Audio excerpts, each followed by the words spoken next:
ದರ್ಶನ್ ಗ್ಯಾಂಗ್ನಿಂದ ರೇಣುಕಾಸ್ವಾಮಿ ಕೊಲೆ ಪ್ರಕರಣ ವಿಚಾರವಾಗಿ ಕೋರ್ಟ್ನಲ್ಲಿ ಇವತ್ತು ಕೊಲೆ ಕೇಸ್ ಟ್ರಯಲ್ ಡೇಟ್ ಫಿಕ್ಸ್ ಆಗಿದೆ. ದೋಷಾರೋಪಗಳನ್ನ ಈ ಹಿಂದೆ ಕೂಡ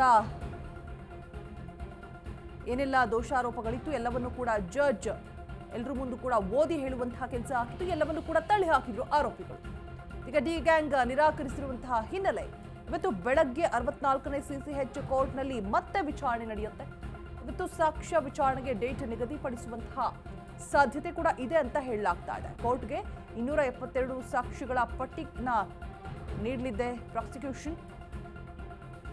ದರ್ಶನ್ ಮತ್ತೆ ಗ್ಯಾಂಗ್ನಿಂದ ರೇಣುಕಾಸ್ವಾಮಿ ಕೊಲೆ ಪ್ರಕರಣ ವಿಚಾರವಾಗಿ ಇವತ್ತು ಕೇಸ್ ಟ್ರಯಲ್ ಡೇಟ್ ಫಿಕ್ಸ್ ಆಗುವಂತಹ ಸಾಧ್ಯತೆಗಳು ಇದೆ ಅಂತ ಹೇಳಲಾಗ್ತಾ ಇದೆ.